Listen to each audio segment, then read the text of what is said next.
Right, back live with you now. Eswatini is planning to celebrate King Mswati III's 55th birthday next week.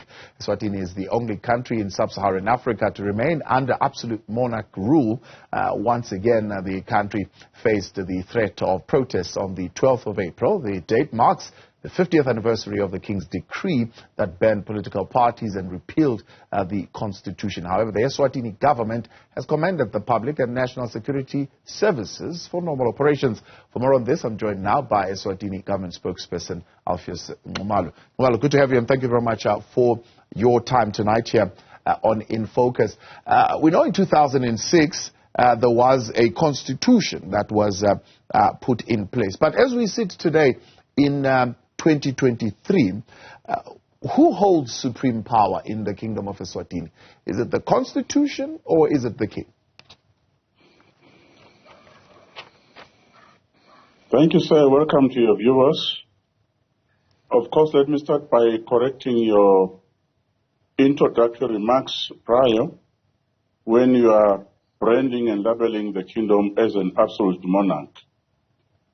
The fact that you are talking of a constitution of 2005, 2006, as you put it, that should ring bells to you and everyone else within the international community that we are no longer an absolute monarch, and we have never been, in actual fact, an absolute monarch, because the Kingdom of Eswatini is an executive monarchy. Like in your case, you would have an executive president with certain designated constitutional executive powers, which does not render the president as an absolute president.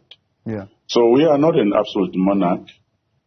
We are an executive monarch with a constitution that clearly demarcates the responsibilities, the powers that are exercised by His Majesty the King and by all the other various government structures, as we are indeed, or in many fundamental respects, a constitutional state. So let's talk about that demarcation of powers. Who, for example, holds executive power, legislative power, and judicial powers? Where are those vested? Just like in any other modern state around the globe, there are three arms of government in the Kingdom of Eswatini. They all concurrently work together to administrate the affairs of the state. We have got the legislative arm, the executive arm, and the judicial arm of the state. They work independent of each other, and there is no one that holds the majority or alone the executive levels of power. They work collaboratively.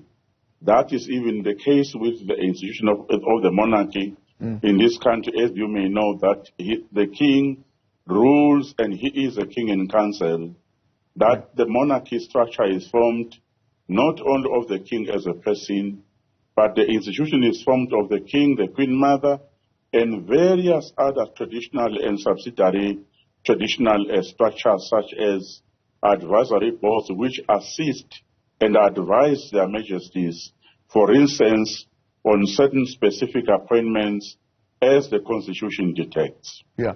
So some observers, some pro-democracy groupings, some international, legal, civil society groups, for example, on their observation, this is what they are marking. They're saying the king is the commander-in-chief. He holds the positions of Minister of Defense and is the commander of the police and correctional services. And they're saying that there is very limited judicial independence in the courts because the king appoints the judiciary, and therefore it limits that judicial independence. What would you say to that critique? All those various clusters of groups you are mentioning, whether they are locally based or internationally based, they are entitled to their opinion. However, we are only appealing to them. Let them apply themselves in terms of what the constitution of the kingdom detects. The king does not hold an absolute power to do all the appointments you are referring to. On many occasions, and to almost zero, the king make appointments on the recommendations of certain commissions. For instance, in the Republic of South Africa, the president is the chief commander. Why is he not absolute? Why is he not a dictator if he is the commander of the armed forces? And again, the president of South Africa and other many presidents of the world, because they are executive presidents, they appoint members of the judiciary on the recommendation of the Judicial Service Commission in our case. His Majesty the King in this country, the Constitution specifically spells out the powers that he is endowed upon him, and oftentimes than not, in terms of the provision of the Constitution, he appoints those bodies to whom, which he appoints on the basis of the recommendation of either the line minister responsible for a specific ministry or on a recommendation of a certain body, which in this case you are referring to, the judiciary, would be the Judicial Service Commission in the Kingdom of Eswatini. He enjoys absolutely no executive powers, but he is an executive king in the sense that all that he executes and that he decides and that he implements comes as a recommendation of the various bodies that are creatures of our national constitution. But there are those who say, in fact, one of the lawyers in Nxumalo who I was speaking to yesterday says, for example, legislature would come up with laws, by the way, legislature which is the parliament, right? But those laws would not be passed unless they get the stamp of approval from the king. So is that a legislature that is operating independently? He is over enthusiastic. He doesn't want to apply his brains. He must read the Constitution. Parliament has passed a lot of parliamentary acts in this country. Once Parliament passes a law, the law goes to the king only for ascension.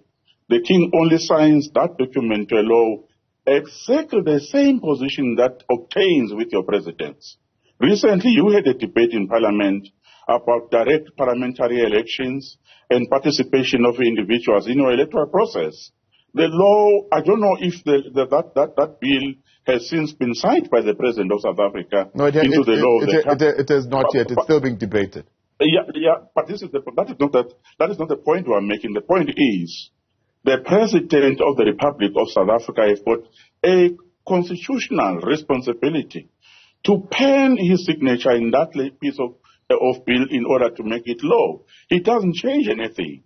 If he feels otherwise, the Constitution will provide avenues through which he will ventilate himself on why he is not signing that bill into law. It is not because he is enjoying absolute power or he is vetoing Parliament in this case. That is what my belief. I don't know, you may tell me better. So in our case, there is absolutely nothing like when Parliament passes a law, the king will come and obstruct that law to become an act of Parliament. It has never happened. If there is a difference in terms of the contents of the law, the king will always command a joint sitting of the Houses of Parliament to deliberate on those specific areas of concern until Parliament come to a common understanding and a common ground. They pass that law, then the king assents it and it becomes an act of Parliament. So help us understand, then, why do you have, for example, political parties within Swaziland who feel that there is no respect for their political rights, that the rights of citizens, for example, in political participation is limited and curtailed, and if they do that, they could find themselves, for example, in trouble with police who would torture them, who would unnecessarily detain them, and so on and so forth? That is not correct. That is not correct. People are not tortured in this country. People are not detained in this country arbitrarily. What happens in most cases, like in any other country, people, instead of doing their political activism within the provisions and the parameters of the law, they go out and break the law.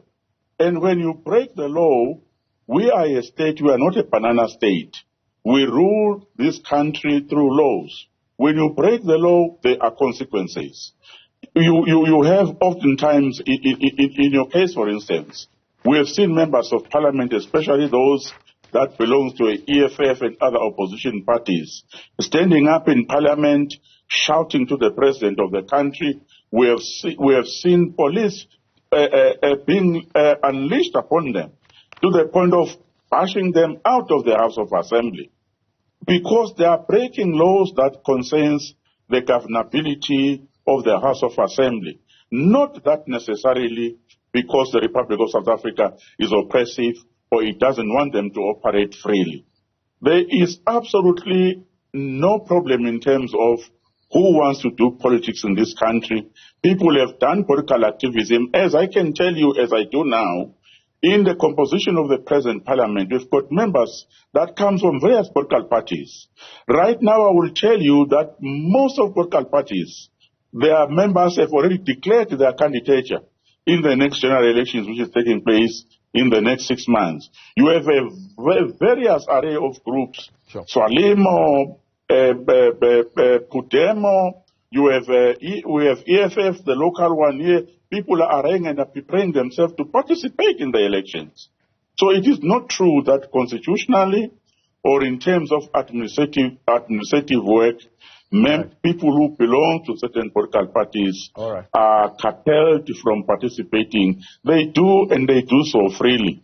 But when people break the law, there are always consequences everywhere around the globe. Nxumalo, I appreciate your time. Thanks so much for coming on. Eswatini government spokesperson there, Alpheus Nxumalo.